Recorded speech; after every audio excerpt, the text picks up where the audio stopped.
బెంగాల్ ఎన్నికల్లో, తమిళనాడు ఎన్నికల్లో భారతీయ జనతా పార్టీ గెలవకూడదని రేవంత్ రెడ్డి పూజలు చేసుకోవడం బెటర్. యజ్ఞయాగాదులు చేయించుకోవడం బెటర్. ఎందుకంటే బెంగాల్‌లో విజయం సాధిస్తే ఆ ఇంపాక్ట్ భారతీయ జనతా పార్టీ దూకుడిని పతాక స్థాయికి తీసుకెళ్తది. తమిళనాడులో ఏఐఏడీఎంకే కూటమి విజయం సాధిస్తే నెక్స్ట్ కాన్సంట్రేషన్ దానిది ఖచ్చితంగా ఉండేది తెలంగాణ మీద. కర్ణాటకలో కంగారు పడాల్సిన పనే లేదు. కర్ణాటక ఈ దఫా ఈజీగా గెలిచేస్తుంది భారతీయ జనతా పార్టీ.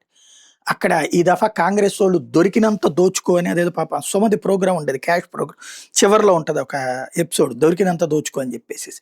అట్లా వీళ్ళు ఇష్టం వచ్చినట్టు దోచుకుంటున్నారు. ఆ దోపిడీ ఇంతకుముందు బీజేపీ వాళ్ళకి సంబంధించినటువంటి ఆరోపణ 5% వస్తే వీళ్ళ మీద 90% వస్తుంది. అంత దారుణంగా వేధించుకుంటున్నారు. ప్లస్ సమాధానం చెప్పేవాళ్ళు లేడు, ప్రతి ఒక్కడు దౌర్జన్యం చేసేవాడు. విసిగిపోయి ఉన్నారు జనం.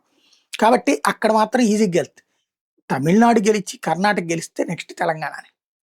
తెలంగాణలో భారతీయ జనతా పార్టీ ఆ ఇంపాక్ట్ ఆటోమేటిక్గా ఉంటుంది. అందులో కర్ణాటక బార్డర్స్ కావడం అన్నటువంటిది కూడా ఇక్కడ కీ పాయింట్ అవుతుంది. ఇంకొకటి ఏంటి అంటే తెలంగాణలో వచ్చేటప్పటికి ఇచ్చిన హామీలు ఇప్పటికే నువ్వు ఇచ్చిన వాటి గురించి మాట్లాడకుండా, ఇది ఇవ్వని వాటి గురించి మాట్లాడకుండా అంతా ఇచ్చేసామనేటటువంటి ప్రమాణం ఆంధ్రాలో కల్పించినట్టు తెలంగాణలో కుదరదు. తెలంగాణ వాళ్ళకి ఆంధ్ర వాళ్ళ తరహాలో పోతే పోని అనే మెంటాలిటీ లేదు. అక్కడ రెవల్యూషనరీ మెంటాలిటీనే ఉంటుంది. ఇక్కడ చూడండి, ఆంధ్రాలో ఇక్కడ తమ బిడ్డలందరూ దేశ విదేశాల్లో బతుకుతూ ఉంటారు. అయినా సరే ఆంధ్ర అద్భుతంగా ఉందని నమ్మమంటే నమ్ముతారు. చంద్రబాబు గారి పాలన అద్భుతంగా ఉందంటే నమ్మంటేనే నమ్ముతారు. జగన్మోహన్ రెడ్డి పాలన బాగుందంటే నమ్ముతామంటే నమ్ముతారు. అక్కడ అట్లా కాదు. తెలంగాణ పబ్లిక్ నాకేది, నా కళ్ళెదురుగుండి ఏంది అని అడుగుతారు. రాష్ట్ర విభజనకి ఆ టెంపరే ఉపయోగపడింది. అక్కడ నీకు ప్రతి మహిళకి 2,500,000 ఇస్తానన్నారు లేదా? గ్యారంటీ అని కాగితం రాసి ఇచ్చావా లేదా? అవలేదు కదా అది. నిరుద్యోగ భృతి ఇస్తానన్నారు లేదా? కాగితం రాసి ఇచ్చావా లేదా?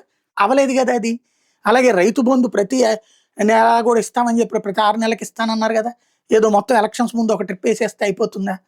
ఇట్లాంటివన్నీ ఉన్నాయి. చేసిందో బస్సు చేశారు, నో డౌట్ అందులో. అట్లాగే రైతు రుణమాఫీ చేశారు, నో డౌట్. దేశంలోనే హైయెస్ట్ చేశారు, నో డౌట్. ఆ ఇంపాక్ట్ కనిపించింది. బట్ ఈ మిగతా సమస్యలు పోలిడని ఉన్నాయి, చేయాల్సినవి చాలా ఉన్నాయి. ఇవన్నిటినీ కూడా రైట్ చేసుకొస్తారు. దాంతోపాటు